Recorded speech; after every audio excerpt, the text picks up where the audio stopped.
नमस्कार दोस्तों, मैं संजय अपने YouTube चैनल पर आपका स्वागत करता हूं। तो दोस्तों, हम यूपीएससी सीएससी GS2 का पेपर शासन व्यवस्था, संविधान, शासन प्रणाली, सामाजिक न्याय, अंतर्राष्ट्रीय संबंध, इससे पहले वाले वीडियो में हम डिस्कस कर चुके हैं कि हमें इसमें क्या क्या पढ़ना है, क्या क्या नहीं पढ़ना। तो दोस्तों, हम इसके अभी भी इसी के ऊपर थोड़ा सा और डिस्कस करेंगे ताकि हमारा पीछे का व्यू क्लियर हो जाए और आगे की हम तैयारी कंटिन्यू कर सके। तो दोस्तों, हमने शासन व्यवस्था पढ़ा था। शासन व्यवस्था का मतलब जाना था कि भी शासन व्यवस्था है, शासन व्यवस्था होती क्या है, कैसे, क्यों जरूरी है, कैसे इसको मेंटेन किया जाता है। शासन व्यवस्था में कौन कौन से तत्व शामिल है, संविधान क्या है, और संविधान हमने कैसे बनाया, और हमने संविधान में कौन से संविधान से क्या क्या लिया, इसके बारे में हम डिस्कस करेंगे। शासन प्रणाली की भाई हमने कैसी प्रणाली अपना रखी है, ये भी हम डिस्कस कर चुके हैं। और सामाजिक न्याय के बारे में हम इससे पहले वाले वीडियो में डिस्कस कर चुके हैं, और अंतर्राष्ट्रीय संबंध के बारे में डिस्कस कर चुके हैं। अब इसकी यूनिट फर्स्ट करेंगे हम, यूनिट फर्स्ट, जिसमें हम भारतीय संविधान,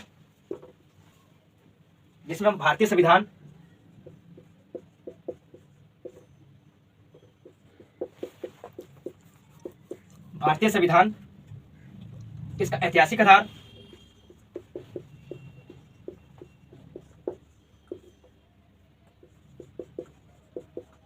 आधार, दूसरा पार्ट है इसका विकास, तीसरा है इसका विशेषताएं,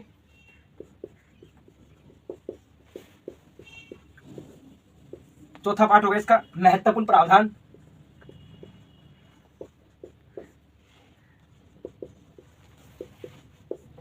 चौथा पार्ट है इसका बुनियादी संरचना।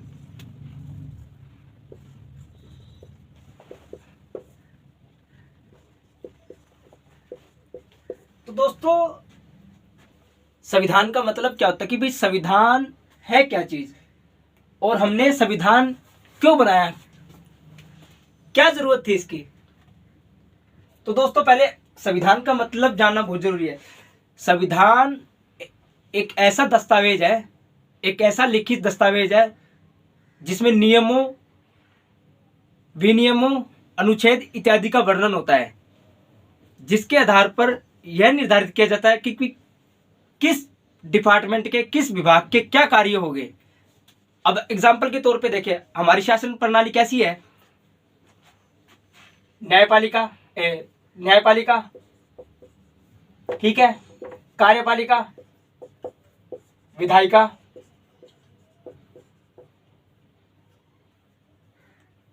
विधायिका, अब देखो, विधायिका का क्या काम है, नियम बनाना। कार्यपालिका का काम क्या है, नियमों को लागू करना। न्यायपालिका का कार्य क्या है, उन नियमों की समीक्षा करना। एग्जाम्पल के तौर पे देखिए, यदि मान लो कि क्राइम के संदर्भ में एक नियम बनाया कि भाई जो व्यक्ति, मान लो 302 है, जैसे 302 के अंतर्गत, आईपीसी की धारा 302 के अंतर्गत यदि कोई व्यक्ति हत्या करता है तो उसे 302 के तहत उस पर केस दर्ज होता है। अब बाई चांस अगर किसी व्यक्ति ने, संसद ने इसे नियम बना दिया, संसद ने इस नियम को पारित कर दिया। एग्जाम्पल के तौर पे देखते हैं हम कि संसद ने इसको पारित कर दिया, लोकसभा से भी, राज्यसभा से भी, ठीक है। अब इसके समय इसको लागू कौन करेगा, यदि कोई व्यक्ति क्राइम करता है, यदि कोई व्यक्ति किसी की हत्या करता है, तो उसको कार्यपालिका का कौन सा विभाग पकड़ेगा, पुलिस प्रशासन विभाग उसको पकड़ेगा, उसके ऊपर मुकदमा चलाएगा और फिर उसको कोर्ट में प्रस्तुत करेगा। कोर्ट में न्यायपालिका में उसको प्रेजेंट करेगा। अब न्यायपालिका उसे दंड देगी 302 के तहत। तो इस प्रकार हमारी व्यवस्था चलती रहती है। अब जैसे कार्यपालिका में मान लो विधायिका है, विधायिका के अंदर भाई लोगों को, विधायिका के अंतर्गत जो मंत्री होते हैं, कैबिनेट मंत्री, मंत्री परिषद के सदस्य, भाई उनको कहां से कैसे नियुक्त किया जाता है, उस पर भी नियम कानून कायदे है। अब वो कानून कायदे कहां से हो गए, उसमें वो कानून कायदे किसके तहत मिले हैं, उस संविधान के तहत मिले हैं। सुप्रीम कोर्ट के जज कैसे नियुक्त हो गए, वो भी संविधान के अंदर है हमारे। वो उनकी सैलरी भत्ते कैसे निर्धारित होंगे, वो भी संविधान के अंदर है। और कार्यपालिका के सदस्य का कार्यकाल क्या होगा, वो भी संविधान के अंदर है। विधायिका के अंदर निर्वाचन प्रणाली, निर्वाचन आयोग के सदस्य, तो ये सब है ना, इनका सबका विवरण कहाँ मिलेगा, संविधान में। संविधान में। तो ये हमने कहां से लिए, कार्यपालिका, न्यायपालिका, कार्यपालिका, विधायिका, ये हमने कहां से लिए है।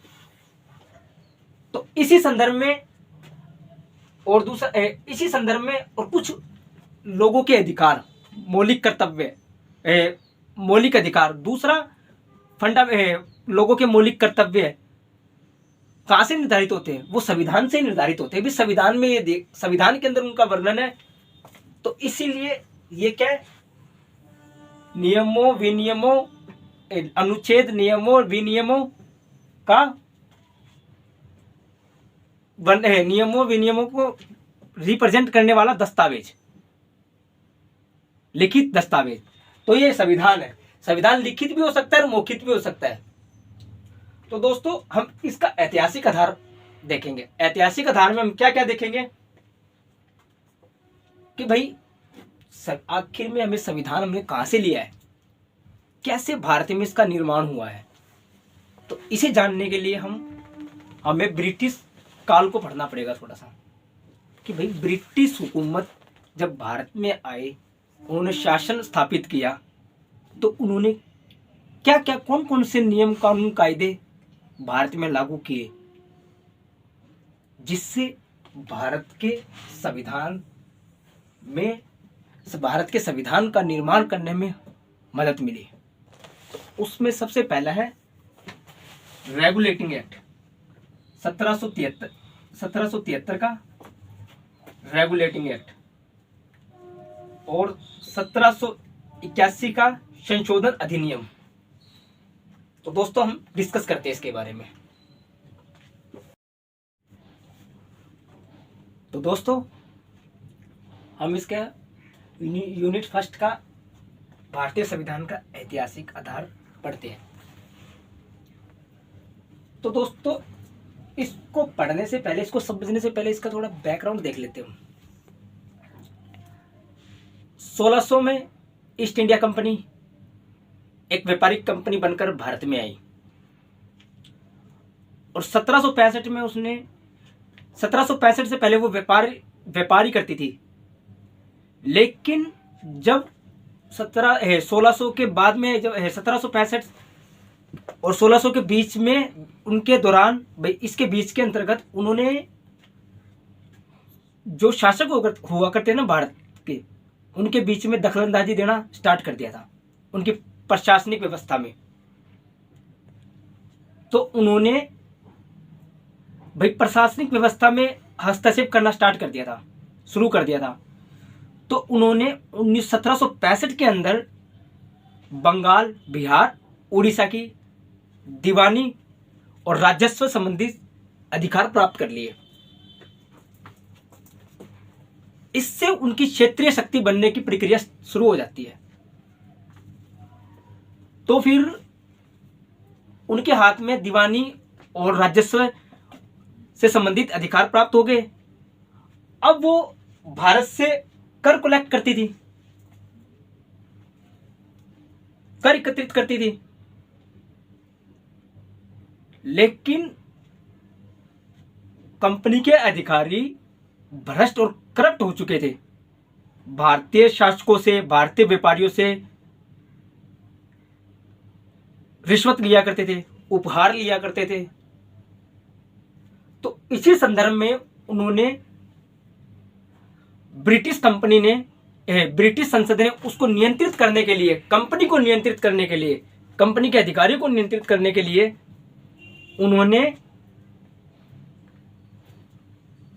कानून बनाने स्टार्ट किए कंपनी के ऊपर, और भारत के क्षेत्रों को धीरे धीरे अपने अधीन करने की प्रक्रिया शुरू कर दी थी।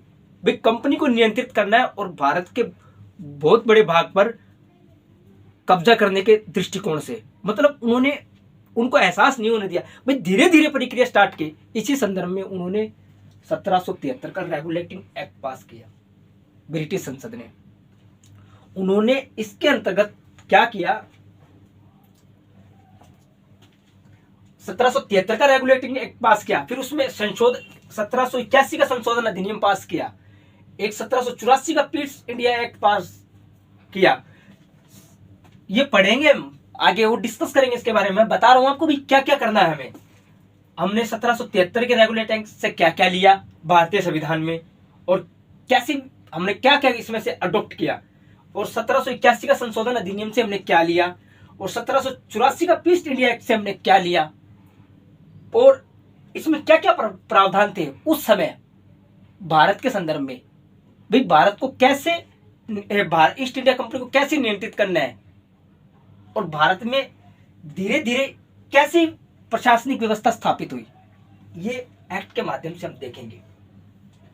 जिसमें 1773 का रेगुलेटिंग एक्ट है, दूसरा है 1781 का संशोधन अधिनियम, तीसरा है 1784 का ईस्ट इंडिया एक्ट, और चौथा है 1813 का चार्टर्ड एक्ट, एक 33 का और एक 53 का। तो दोस्तों इसमें चार्टर्ड एक्ट 3 है, और भारत सरकार अधिनियम 1858, ये जस्ट कब पास होता है, इससे पहले क्या था, इससे पहले एक घटना देखेंगे हम, 1857 की क्रांति, इसके इंपैक्ट देखेंगे।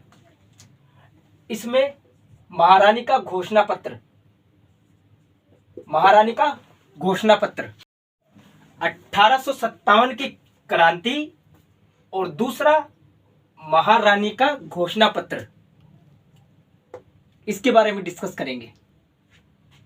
फिर 1858 का भारत सरकार अधिनियम, इसके क्या इंपैक्ट थे, क्या भारत में क्या परिवर्तन हुआ,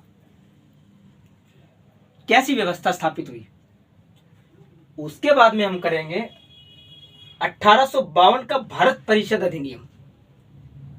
इसमें भी देखेंगे कि भाई 61 के बाद में 1892 में क्या परिवर्तन हुए, और आज में इसका क्या इंपैक्ट है भारत के संविधान में। फिर भारत शासन अधिनियम 1919, इसका भी देखेंगे। तो फिर इसके बाद करेंगे भारत शासन अधिनियम 1935, इसका भारत के संविधान पे क्या इफेक्ट है, भारत के संविधान में क्या लिया गया इसमें। और लास्ट देखेंगे भारत स्वतंत्रता अधिनियम 1947। अन्य देशों से हम क्या क्या हमने लिया है, क्या क्या लेंगे हम, जिसमें अमेरिका, कनाडा, ऑस्ट्रेलिया, ब्रिटेन, इनसे हमने क्या क्या हमारे संविधान में लिया है। एग्जाम्पल के तौर पे आपको बताता हूं, न्यायपालिका, स्वतंत्र न्यायपालिका, ये हमने अमेरिका से लिया है, यूएसए से। संसदीय प्रणाली,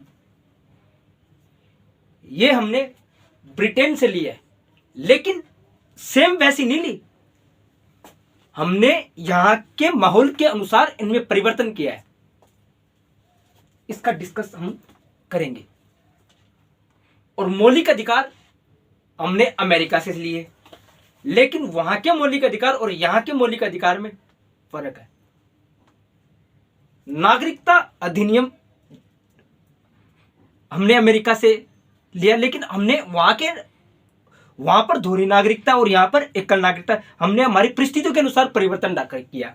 इसके क्या प्रभाव थे, क्यों किया ऐसा, ये डिस्कस हम कवर करेंगे दोस्तों। तो इसी संदर्भ में हम 1773 का रेगुलेटिंग एक्ट देखते हैं। तो दोस्तों 1773 से पहले ईस्ट इंडिया कंपनी के कर्मचारी और प्रशासनिक और राजनीतिक व्यवस्था कंपनी, ईस्ट इंडिया कंपनी के द्वारा किया जाता था, नियंत्रित। और उसमें कंपनी के जो अधिकारी थे वो करप्शन करते थे और कंपनी को नियंत्रित करने के लिए ईस्ट इंडिया कंपनी को नियंत्रित करने के लिए ब्रिटिश संसद ने 1773 का पहला रेगुलेटिंग एक्ट पास किया। तो उसमें उन्होंने सबसे पहले क्या किया कि भाई कंपनी के कार्यों को नियंत्रित और नियमित करना, इसका उद्देश्य था कि भाई कंपनी के जो कार्य है ना, अधिकारी जो कार्य कर रहे हैं उनको नियंत्रित और नियमित करना, नियमों में ढालना। दूसरा, कंपनी ईस्ट इंडिया कंपनी के जो प्रशासनिक और राजनीतिक कार्य थे उनको मान्यता प्रदान करना। और तीसरा, इसके तहत केंद्रीय प्रशासन की शुरुआत हो चुकी थी। पहले क्या था, रेगुलेटिंग 1700 रेगुलेट एक्ट से पहले क्या था, बंगाल, मद्रास,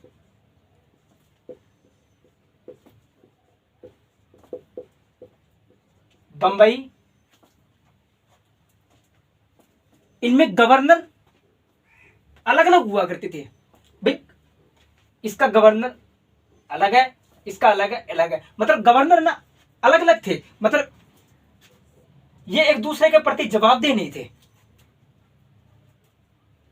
एक दूसरे के प्रति जवाबदेही नहीं थे।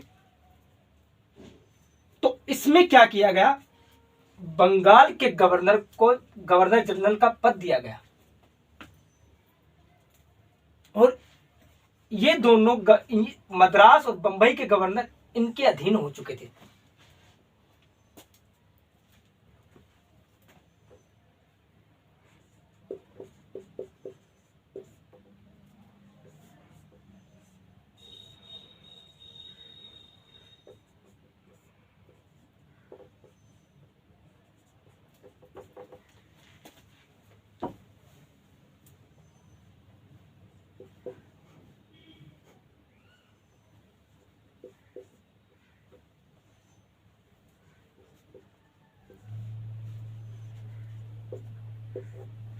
बंगाल के गवर्नर, एक बंगाल का गवर्नर जनरल के पद का सृजन किया गया।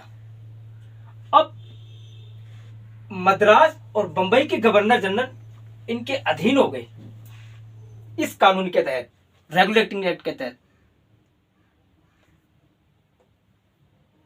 ये प्रशासनिक व्यवस्था में, कार्यपालिका में, मतलब आज के संदर्भ में, हमारे आज के संदर्भ में देखें तो हमारे आज के संदर्भ में देखें तो राज्य सरकार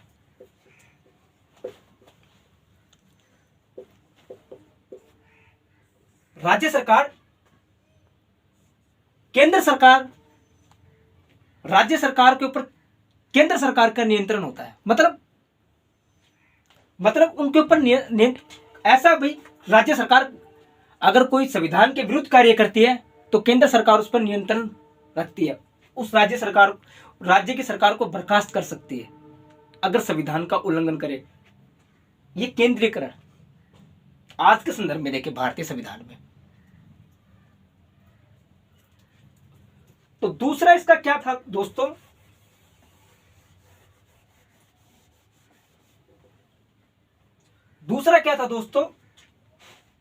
इस कानून के तहत कोलकाता में सुप्रीम कोर्ट की स्थापना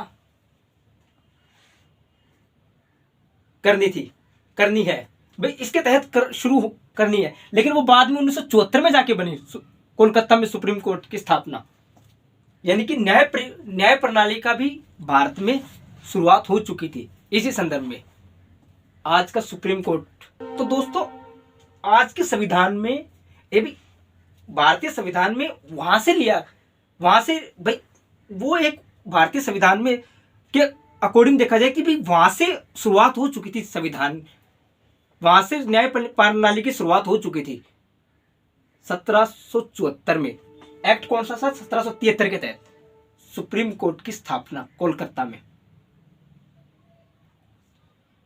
तो दोस्तों एक और कि भाई कंपनी के जो कर्मचारी हुआ करते थे ना, वो भारतीय व्यापारियों और शासकों से उपहार, मतलब भ्रष्टाचार उपहार लिया करते थे। भ्रष्टाचार भी बहुत अधिक बढ़ गया था और कंपनी को घाटा होने लगा था। तो इसी संदर्भ में कंपनी ने क्या, ब्रिटिश संसद ने क्या किया कि भाई भ्रष्टाचार को कम करने के लिए ईस्ट इंडिया कंपनी के कर्मचारियों को नियंत्रित करने के लिए उन्होंने उनके ऊपर प्रतिबंध लगा दिया कि भाई ये उपहार नहीं लेंगे।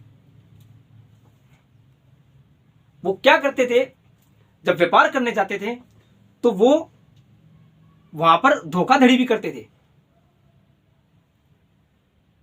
उसको नियंत्रित करने के लिए उन्होंने उनके व्यापार पर कंपनी के कर्मचारियों को पर प्रतिबंध लगा दिया कि वो व्यापार नहीं करेंगे खुद का।